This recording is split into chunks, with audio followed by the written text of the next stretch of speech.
Jenny, are you a loud moaner? I mean, Yeah. I can be. Scratches in my back and everything. I just love it. All right, Jenny and Sumit. Oh, no. Oh no, Jen's like, oh no. Your sexual profile. What do we have here? Dynamic and consistent. Jenny said it like it was nothing, but the whole room knew it was not nothing. Because when a couple walks into therapy saying their private life has basically disappeared, and then one morning they casually admit the assignment worked so well that it happened twice, that is not just a funny breakfast moment. That is the kind of reversal that makes everyone stop chewing and wonder what really changed behind that closed door. And that is exactly why this moment lands harder than it first seemed. Because on the surface, it looks playful, awkward, and almost silly, with Jenny smiling, Sumit looking embarrassed, and everyone around them reacting like they just heard far more than they needed before coffee. But underneath that laugh is a much bigger question, one that has been sitting quietly inside their marriage for a long time. Was their connection really gone, or had their life simply become too crowded for them to feel like a couple anymore? Because Jenny and Sumit's problem has never been as simple as two people falling out of love, and that is what makes this scene so strange to watch. Since nothing about their body language suggests two people who are emotionally finished. Nothing about the way Jenny lights up suggests a woman who is completely given up. And nothing about Sumit's embarrassment suggests a man who feels nothing for his wife. What it suggests is more complicated and honestly more painful, because sometimes a marriage does not die in one dramatic fight, one betrayal, or one final conversation. Sometimes it just gets squeezed slowly by pressure, family, routine, shame, age judgment, daily stress, and the quiet loss of private space, until two people who still love each other start acting like they are living around their relationship instead of living inside it. That is why Jenny's breakfast reveal matters so much. Because it does not only tell us that the assignment worked, it tells us that the spark was not completely gone. And once the spark is shown to still exist, the harder question becomes impossible to avoid. If the connection can come back that quickly, what has really been blocking it all this time? That is where the story stops being just an awkward therapy moment and starts becoming a real look at what has been happening between Jenny and Sumit. Because their marriage has been carrying something heavier than embarrassment. And that weight has been the difference between being husband and wife in theory and actually having the room, confidence, and emotional safety to feel like husband and wife in everyday life. When they sit in front of the group and the conversation turns toward their private relationship, both of them look uncomfortable in different ways. And that is important because Jenny's nervous laughter feels exposed, like she knows this subject touches something she has been missing. While Sumit's reaction feels like a man who is caught between wanting to be honest and not wanting to look foolish in front of everyone. And that is where their humor becomes more than humor. Because they are not just joking because the topic is funny. They are joking because the truth underneath it is uncomfortable. And if they laugh first, maybe they do not have to admit how much it hurts to say that their marriage has lost something it once had. But the strange thing is, the laughter also proves something is still there. They are not cold with each other in this moment. They are not sitting like two strangers forced into a therapy exercise. And they are not giving the dead silence you see when a couple has already emotionally checked out. Because even when they are embarrassed, they are still reacting to each other, still teasing the situation, still sharing the same nervous energy, and still showing that small but important sign that they know each other well enough to be awkward together. That shared awkwardness is part of why viewers stay locked in, because the scene keeps sending two different messages at the same time. One message says, maybe Jenny and Sumit are healing. The other message says, maybe this happy moment is only possible because they are temporarily away from the life that made them feel stuck. And that difference matters because a therapy retreat can create privacy, attention, and permission, but real life is where the old patterns return. And for Jenny and Sumit, real life has not just been about their marriage. It has also been about Sumit's parents. Family expectations, limited space, old tension, and the feeling that their relationship is never completely protected from everyone around it. That is why the mention of living with his parents changes the whole meaning of the story. Because suddenly their faded intimacy does not sound like a lack of desire.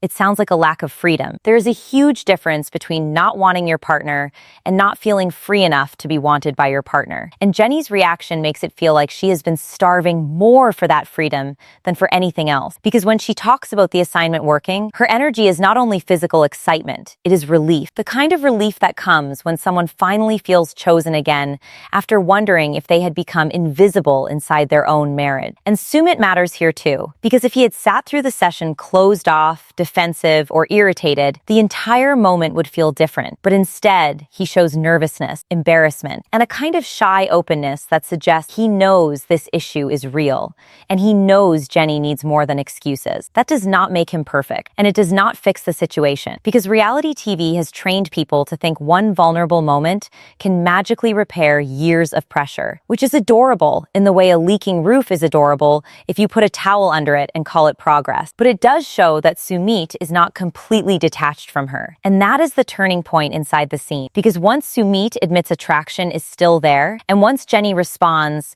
like someone who badly needed to hear and feel that, the audience can no longer reduce their problem to a dead marriage. Now the question becomes more specific and much more interesting. Can two people still love each other, still desire each other, still enjoy each other, and still be slowly damaged by the life built around them? That is the tension holding this whole section together. Because Jenny and Sumit's story is not moving like a breakup story.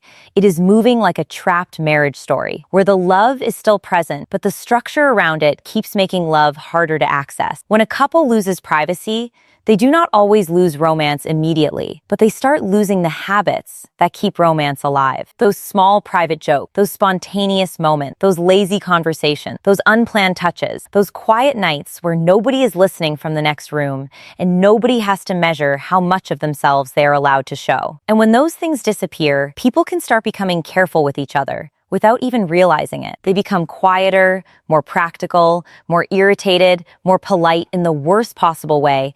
And after a while, they may start believing the passion is gone, when what is actually gone is the space where passion used to feel safe. That is why Jenny and Sumit's therapy assignment is not just some playful exercise from a retreat. It becomes a test of whether the marriage can still breathe when the pressure is removed for even one night. And the answer, at least in this moment, seems to be yes. But that answer does not settle the story, because one successful night is not the same thing as a changed marriage. And Jenny's happiness at breakfast actually makes the stakes higher, not lower. Because if she is this excited after one moment of reconnection, that tells us how long she may have been waiting to feel this version of Sumit again. That is the part that feels sweet and sad at the same time. It is sweet because she looks happy, and there is something genuinely warm about seeing a couple with so much history still find their way back to each other, even in an awkward setting, even with the whole group ready to react, even after so much tension has built up around them. But it is sad because the happiness feels almost too meaningful.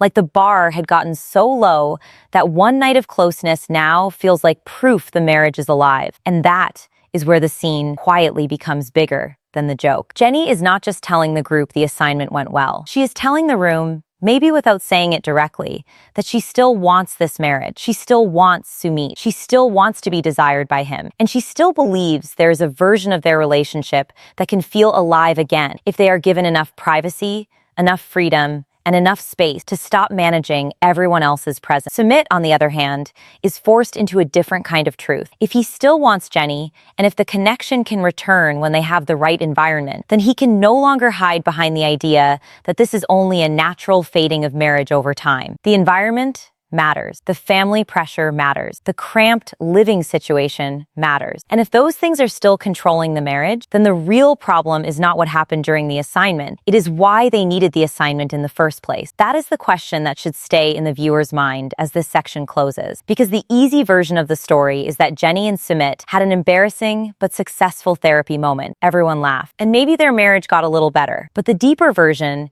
is that therapy accidentally revealed the truth. Their love may not be the thing that disappeared. Their privacy did. And once that becomes clear, the entire marriage looks different, because Jenny and Sumit did not simply rediscover passion in one night. They exposed the real reason their relationship has been shrinking. And it was never only about what happened behind a closed door. The strange thing about Jenny's happy breakfast confession is that it only makes sense after you go back to the room where she and Sumit first looked like they wanted the floor to open up and rescue them. Because before, she was smiling in front of everyone the next morning. Before the group heard that the assignment had actually worked, there was a very different energy around them, one that felt nervous, exposed, and almost painfully awkward. They were sitting there while their private life became public conversation. And for a couple like Jenny and Sumit, that is not a small thing, because their relationship has already been judged for years by family, fans, culture, age difference, distance, money, trust, and every other pressure reality television can drag into daylight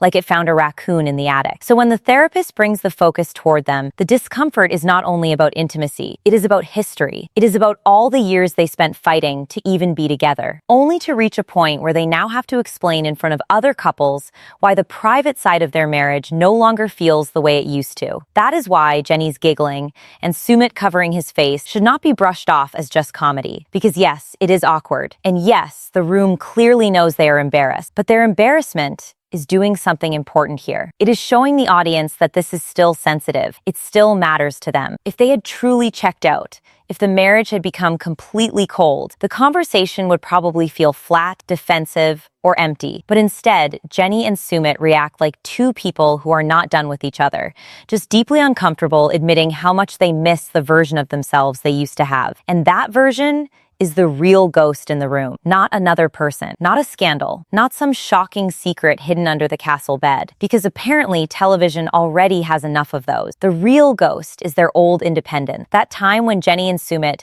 could simply be a couple without every moment feeling like it had to squeeze around his parents, their household, cultural expectations, and the careful behavior that comes with living in someone else's space. That is where the whole story changes, because at first it sounds like their problem is that intimacy faded. But the more they talk, the more it starts to feel like intimacy did not fade by itself. It was crowded out. And that is a very different problem. Because when attraction is gone, a couple has to figure out whether love has changed. But when attraction is still there and the environment keeps blocking it, the question becomes whether the marriage has enough space to function. Sumit's reaction matters because he does not talk like a man who feels nothing for Jenny. And when he admits that everyday moments can still trigger attraction, even in ordinary situations, it pulls the whole story in a new direction. Suddenly, the audience has to rethink the easy assumption. Maybe this is not a husband who has stopped wanting his wife. Maybe this is a husband who still wants her, but is living in a situation where wanting her has become complicated,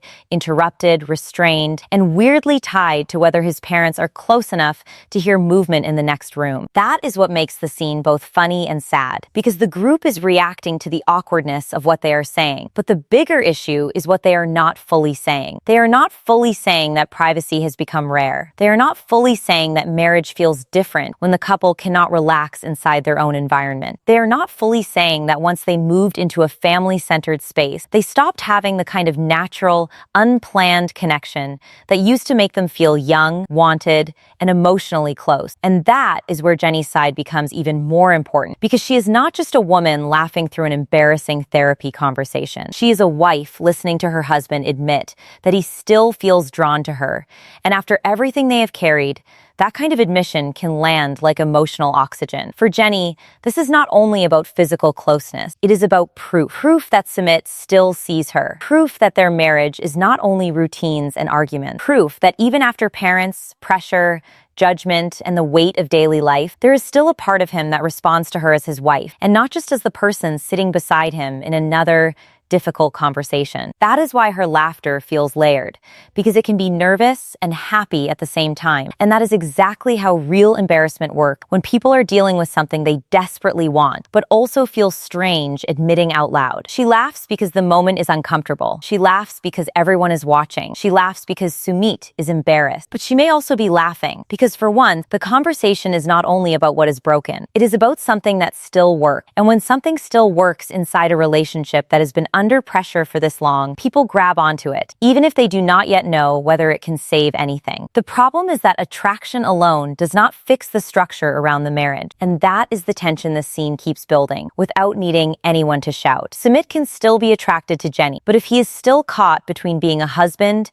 and being a son inside his parents' home, then desire becomes trapped in a family system that keeps deciding when the marriage gets room to breathe. That is the uncomfortable truth, sitting under all the joke. A marriage needs love, but it also needs territory. It needs a space where the couple can stop performing for parents, stop managing expectations, stop worrying about being overheard, and stop feeling like adults sneaking around in a life that is supposed to belong to them. Without that space, even a loving marriage can start to feel strangely careful. And careful is not the same as healthy. Careful can look peaceful from the outside, but inside the relationship, it can slowly turn into frustration, hesitation, resentment, and a kind of emotional stiffness that makes two people forget how natural they once were together. That is why the question becomes bigger than whether Jenny and Sumit are still intimate. The real question is whether they still know how to be free with each other. And the therapy room forces that question out in public, because when they talk about what they miss, the details point back to the same lost thing over and over again. They miss privacy. They miss spontaneity. They miss the simple feeling of being alone together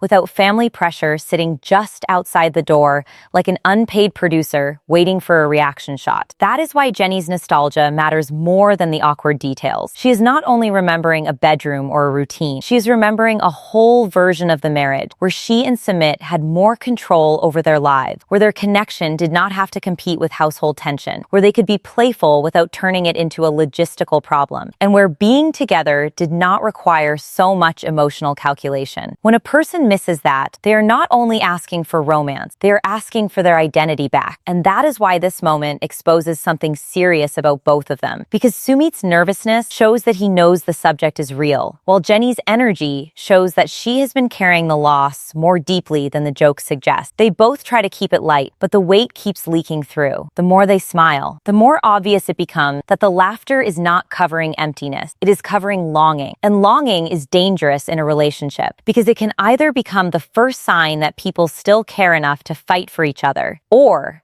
it can become proof that they have been surviving on memories for too long. That is what keeps the viewer pulled in, because nothing about this scene gives a clean answer. If Sumit still feels attraction, why has the marriage felt so heavy? If Jenny still lights up when he opens up, why have they been struggling so much? If the old spark can still appear, why does it seem to need a retreat, a therapist, and a private assignment just to come back? Those questions matter because they move the story away from easy judgment and into something much more human. Jenny and Sumit are not presented here as a couple with no love left. They look like a couple whose love has been pushed into small corners by the conditions around it. And once the audience sees that, the whole scene becomes harder to dismiss as just an awkward therapy segment, because it starts to feel like the first honest map of what has been wrong. The marriage did not simply lose heat. It lost room. It lost ease. It lost the normal privacy that lets two people act like partners instead of guests in someone else's family structure. And that is exactly why the therapist's next move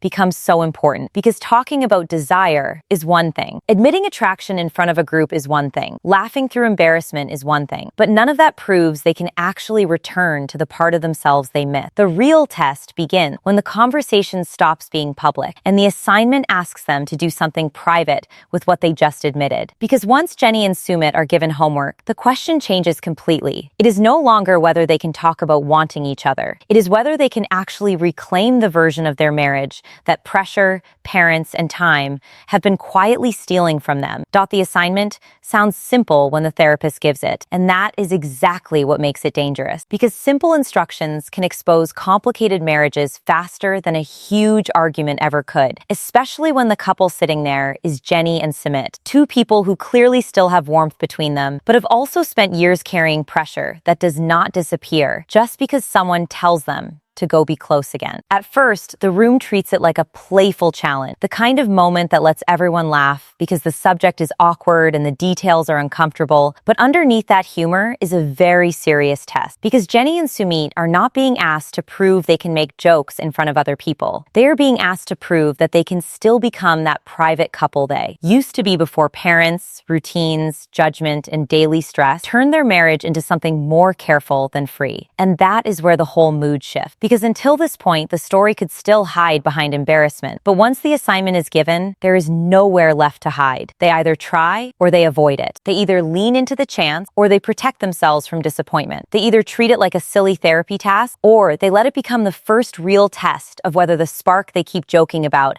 can still survive outside a conversation. That is why this part of their storyline feels unstable, because the audience is pulled in two directions at the same time. One side wants to laugh because Jenny and Sumit are awkward, sweet, and strangely funny together. And the other side knows that if this goes badly, it will say something very painful about where their marriage has actually landed. Because when a couple says their private life has faded, a failed assignment does not just mean one awkward night. It can feel like proof that the distance is bigger than they wanted to admit. But if the assignment worked, that creates another question that might be even harder to answer. If they can reconnect when given the space, the permission, and the push, why have they been living like that connection was almost gone. That is the trap inside this moment. And that is why the assignment becomes more than a cute scene. It becomes a controlled experiment inside their marriage. Remove the group, remove the jokes, remove the public pressure, give them a private moment, and see what is still there when the noise drops away. And with Jenny and Sumit, the answer is not obvious before it happens. Their affection is visible, but affection is not the same as action. Their attraction may still exist, but attraction is not the same as confidence. Their history is deep, but history alone cannot make two people feel safe enough to return to each other after months or years of feeling blocked. That is what makes this part of the story feel human, because nobody watching can fully tell if they are stepping into something real or simply following instructions because the therapist told them to. And that difference matters. There is a huge gap between doing something because it is assigned and doing something because you finally want to feel alive with your partner again. A couple can complete a task and still be emotionally distant. They can perform closeness, smile through it, check the box, and then return to the same quiet frustration the next morning. That kind of thing happens all the time because people are very talented at doing the exact minimum needed to avoid a hard conversation. Humanity, stunning little disaster machine that it is, has turned avoidance into an art form. But Jenny and Sumit do not feel like they are only checking a box here.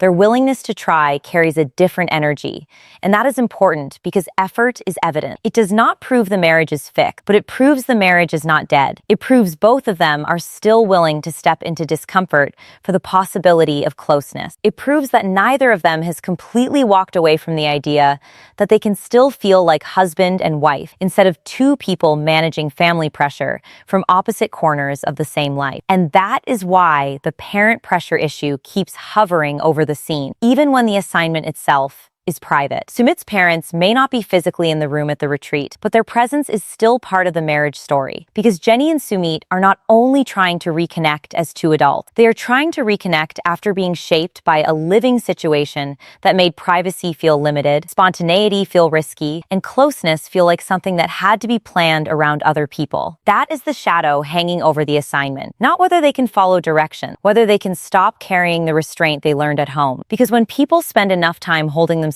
back, they do not always become free the second they get privacy. Sometimes they bring the old tension with them. They bring the habit of being careful. They bring the fear of being interrupted. They bring the embarrassment of wanting something they have not allowed themselves to want openly. They bring all the small, invisible rules the household taught them, and those rules can sit between two people even when the door is finally closed. So when Jenny and Sumit go back to their room, the viewer should feel that this is the biggest test of their episode, not because the assignment is outrageous, but because the emotional risk is real. If they laugh and avoid it, that tells us something. If they try and fail, that tells us something. If they try and succeed, that tells us something too. But not necessarily the easy thing people want it to tell us, because a good night can mean healing, but it can also mean hunger. It can mean the relationship is healthier than it looked. Or it can mean they were so starved for privacy that the moment they finally got space, everything came rushing back. And those are not the same answer. That is why this section needs to sit with the uncertainty instead of rushing to celebrate. Jenny and Sumit throwing themselves into the assignment is funny and warm, but it is also emotionally revealing because effort after distance always carries pressure. When people have been struggling, even a small success can feel huge. A smile can feel like rescue. A touch can feel like proof. One night can start carrying the weight of months of disappointment. For Jenny, the test seems especially loaded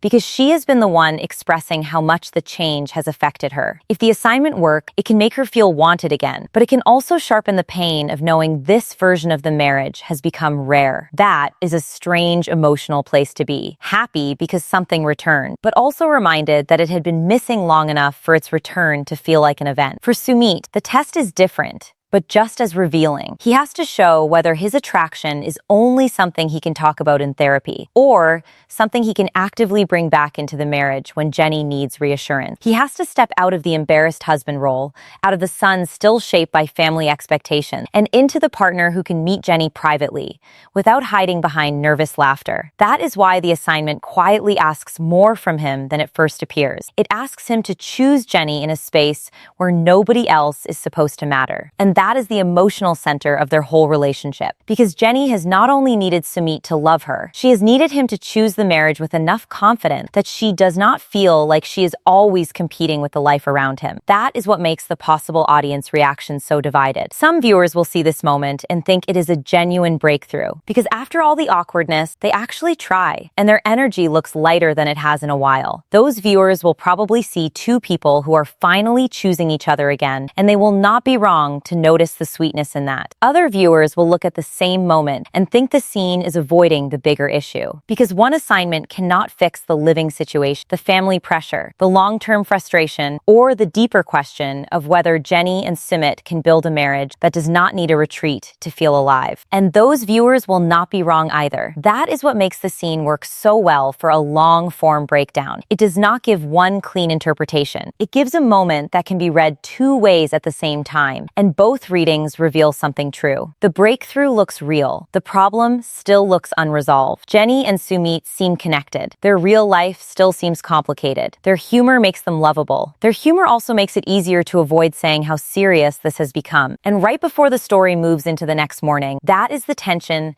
that should be sitting heavy in the audience's mind. Because the assignment may have happened in private, but the result will not stay private for long. By breakfast, the group is going to ask how it went, and Jenny is going to give the answer everyone wanted to hear. But that answer creates a more dangerous question. If one night away from pressure could bring Jenny and Sumit back to life, what does that say about the life they have been returning to every day? By the next morning, Jenny is not sitting at breakfast like someone who just completed a simple therapy assignment. She is sitting there like a woman who finally got a piece of proof she may have been quietly needing for a long time. And when she tells the group that the night went well, the room hears the funny part first, because that is the easiest part to react to. But the real story is hiding behind the smile on her face. Everyone can laugh at the timing, at the awkwardness, at the way Jenny says it with that strange mix of pride and embarrassment. But if you actually watch what this moment means for her, it starts feeling much heavier than a joke, because this is not just a woman announcing that she had a good night with her husband. This is a wife who has been feeling the distance in her marriage, suddenly being reminded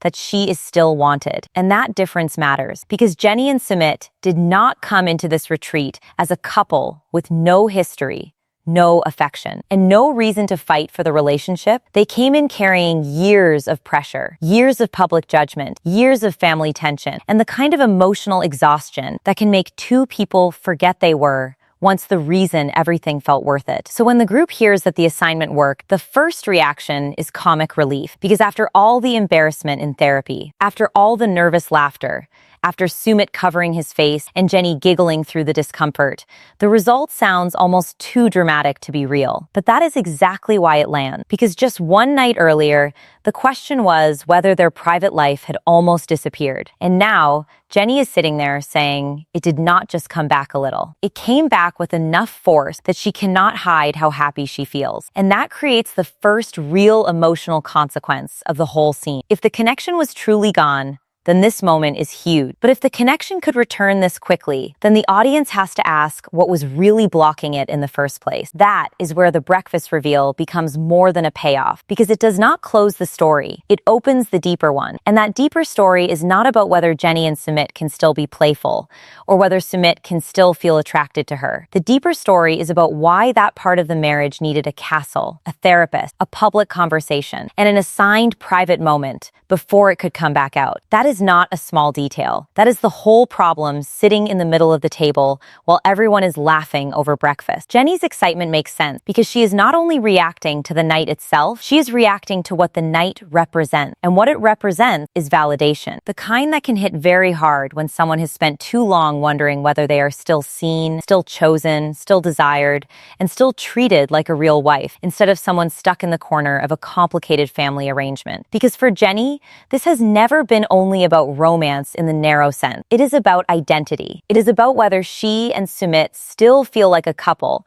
when so much of their life has been shaped by parents, routines, outside pressure, cultural expectations, and the daily discomfort of not fully owning their space together. That is why her happiness feels sweet, but also fragile. She is happy because the assignment worked, but the fact that she is this happy tells you the absence was not small. When someone lights up this much after getting reassurance, it usually means they have been waiting for it longer than they wanted to admit. And Sumit's role is just as important here, because this moment only works emotionally if he participates with genuine effort and from the way the story is framed. He does not shut down, he does not brush Jenny off, and he does not make the assignment feel like an obligation he is trying to escape. He shows up. That matters. It does not make every issue disappear, because apparently, marriage cannot be repaired like restarting a frozen phone, tragic news for civilization. But it does change the temperature of the story. Before this, the marriage could be read as tired, restrained, and trapped under too much pressure. But after this, there is proof that warmth is still present, that attraction is not gone, and that Jenny and Sumit are not only connected by history, they are still capable of choosing each other in the present. That is a very different emotional place. And yet, the danger is that people may want to turn this into a clean win, when the scene itself is more complicated than that. A good night can be real and still not be enough. A successful therapy assignment can show progress and still reveal how deep the problem is. A happy breakfast moment can make the couple look more hopeful, while also reminding viewers that their regular life has not magically changed just because one night at the retreat did. That is the warning label attached to this payoff. The success matters, but the success does not erase the conditions that made the success feel surprising. If Jenny and Sumit were simply dealing with fading chemistry, then this moment would suggest the chemistry can return with effort. But if their real problem is the environment around the marriage, especially the pressure of living around Sumit's parents and the loss of normal privacy, then the assignment worked partly because it gave them something their everyday life has not been giving them: space, permission, privacy, a break from being careful. That is why this scene becomes emotionally sharper the longer you sit with it, because the retreat does not just give Jenny and Sumit a task, it gives them a temporary version of the marriage they may have been missing, a version where they can close the door, stop negotiating with household tension, stop feeling watched by expectation, and remember what it feels like when the relationship belongs only to the two people inside it. And if that is what helped them reconnect, then the next question becomes obvious and uncomfortable. What happens when they go back? Because the castle is not their normal life. The therapy room is not their normal life. The group breakfast is not their normal life. Their normal life is where the old pressure lives. And that is where this happy moment will either become the beginning of a real change or become another memory they look back on when things start feeling heavy again. That is why Jenny's joy cannot be dismissed as just oversharing or comedy. It is emotional evidence. It tells us she still wants this marriage to feel alive. It tells us she still responds when Sumit makes her feel wanted. It tells us that whatever frustration she has carried, she has not stopped hoping for proof that the old connection can still return. But it also tells us something more delicate, because validation can become powerful when someone has felt sidelined, when a person has been unsure of where they stand. Even one strong moment of reassurance can feel like rescue, and that can make the person cling to the feeling before they have actually solved the reason they needed reassurance so badly. That is the part viewers should not miss. Jenny may be celebrating the night, but she may also be celebrating proof. Proof that Sumit still sees her. Proof that he can still want her. Proof that she is not only a problem inside his family system. Proof that their marriage has not been reduced to stress, parents, arguments, and old disappointments. And for Sumit, the same moment creates responsibility, because if he can show effort at the retreat, then Jenny can fairly wonder whether he can protect that same connection outside the retreat, where the pressure is harder and the audience is gone. This is where the story becomes less about whether they love each other and more about whether love can function under the same conditions that have been weakening it. That is a harder question, because love is not always the missing ingredient. Sometimes two people love each other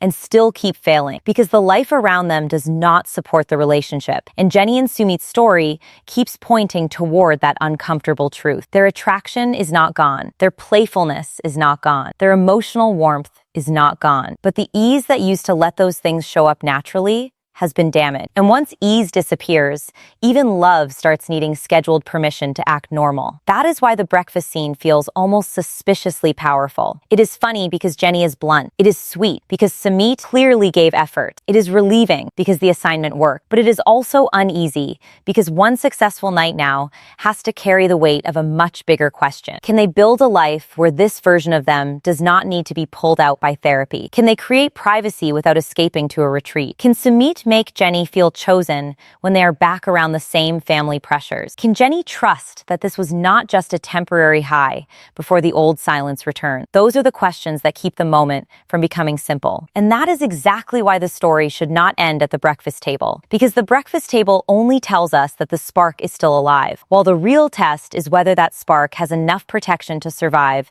once the cameras move on and the old household pressure returns. Jenny and Sumit got the answer everyone wanted to hear. They proved there is still warmth between them. They proved effort can change the mood. They proved their marriage still has a pulse. But now, the harder part begins, because finding the spark for one night is not the same as building a life where it can stay lit. And Jenny and Sumit may have proved that something is still alive between them. But the real question is whether that something can survive outside the castle. So what does the whole breakthrough actually mean once the breakfast laughter fades, once the awkward jokes stop, and once the room moves on to the next couple's disaster? Because the easy answer would be to say Jenny and Sumit fixed something overnight. But the more honest answer is heavier than that, and it matters more than a simple happy ending ever could. Jenny and Sumit did not prove that their marriage is suddenly perfect. They proved the connection is still there. And that is a very different thing. Because a spark surviving under pressure is not the same as a marriage being safe from the pressure that nearly buried it. That is why this scene works so well as a turning point. Because it gives the audience relief without giving them a clean escape from the bigger problem. We can see warmth between them. We can see Jenny feeling wanted again. We can see Sumit showing effort. We can see that the private side of the marriage is not completely gone. But none of that erases the question that has been sitting under the story from the beginning. Can Jenny and Sumit create the conditions that let this version of them survive? Because the assignment did not work in a vacuum. It worked inside a retreat, away from their normal household pressure, away from the everyday rhythm that had been making them feel more like people managing a family situation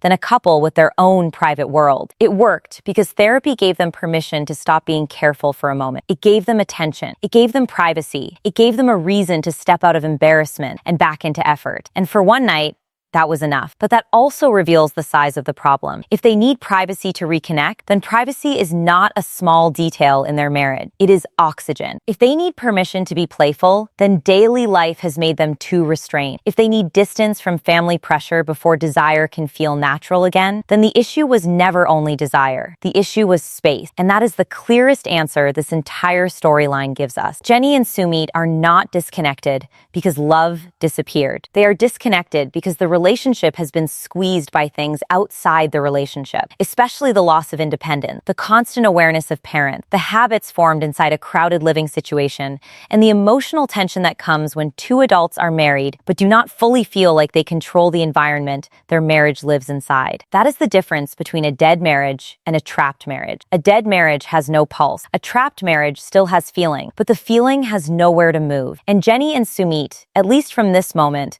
look much more like the second one. That matters because it changes how viewers should understand Jenny's reaction. She is not just excited because the assignment worked. She is excited because the assignment gave her evidence that she may have been afraid she had lost. Evidence that Sumit still wants her. Evidence that she is still his wife in a real, emotional, physical, present tense way. Evidence that their relationship is not only pressure, arguments, parents, business stress, disappointment, and the tired routine of trying to keep peace in a life that does not give them enough room to breathe. For Jenny, that evidence is powerful, maybe too powerful, because when someone has felt ignored, sidelined, or emotionally crowded out for long enough, validation can hit like a rescue boat, even if the water is still rising. One good night can feel huge because it answers a fear the person has been carrying quietly. It can make them feel seen again. It can make them feel chosen again. It can make them remember why they fought so hard for the relationship in the first place. But it can also become dangerous if they mistake the feeling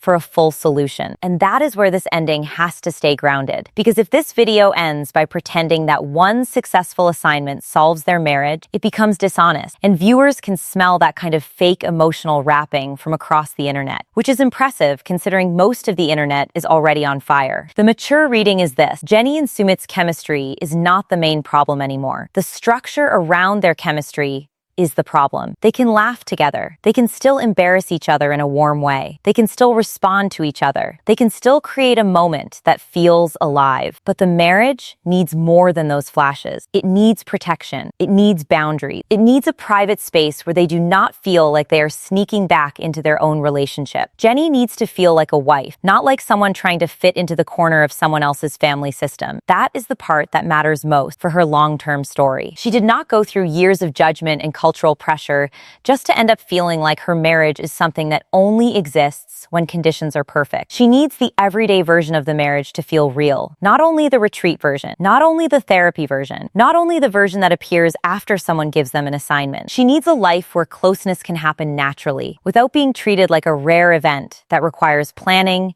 courage, and a lucky break from household pressure. And Sumit's responsibility is just as clear. He needs to act like a husband who protects the marriage space, not only like a son trying to keep everyone comfortable. That does not mean abandoning his parents or disrespecting his family, because that would be an oversimplified mess. And reality TV already has enough of those wandering around unsupervised. It means understanding that marriage creates a new center of responsibility. If Jenny is always the one adjusting, always the one waiting, always the one trying to survive inside rules she did not create, then the relationship will keep shrinking no matter how much love is still there. Sumit has to protect the part of the marriage that only belongs to the two of them. Not because Jenny needs constant attention, not because romance is supposed to be dramatic every day, but because without protected couple space, the marriage slowly turns into a negotiation with everyone else's comfort. And that is no way for love to stay alive. The assignment showed that when Jenny and Sumit feel free enough to be a couple, they can still find each other. That is the hopeful part. It means the bond is not fake, the spark is not gone, the humor is not empty, the affection is not just for cameras. There is something real still moving between them. And that is why the scene feels warmer than many of the other relationship moments around them. But the same scene also shows the weakness. If the only time they can fully reconnect is when they are away from home,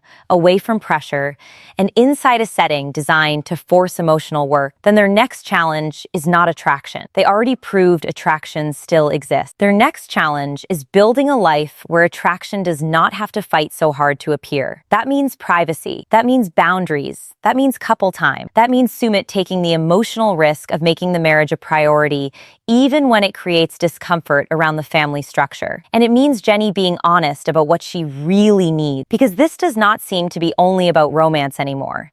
It seems to be about independence. It seems to be about dignity. It seems to be about wanting to feel like she and Sumit have a life of their own, not just a relationship that survives inside the space left over after everyone else has taken their place. That is why the final answer is not simple. Yes, the breakthrough looks real. No, the breakthrough does not fix everything. Yes, Jenny and Sumit still love each other. No, love alone will not protect them if the same pressures keep shaping the marriage. Yes, the assignment mattered. No, the assignment is not the finish line. It is evidence, not a cure. And that distinction is everything. Because a lot of marriages do not fall apart because the love disappears in one dramatic moment. Some marriages start shrinking because the couple stops having a protected space where love can act normal. They still care, but they are tired. They still want each other, but they are careful. They still remember the old version of themselves, but they do not know how to bring that version back into daily life. Jenny and Sumit's scene is powerful because it shows both truths at once. Their marriage still has life. Their marriage still needs change. And the real test is not whether they can have one good night at a retreat. The real test is whether they can return to everyday life and build the kind of privacy, confidence, and independence that lets that connection keep showing up without needing a therapist to pull it out of them. That is why the final feeling should not be blind celebration or cynical dismissal. It should be clarity. The love is not the mystery anymore. The space around the love is. Jenny and Sumit did not prove their marriage was perfect. They proved something more important. There is still something alive there, and now they have to decide whether to protect it.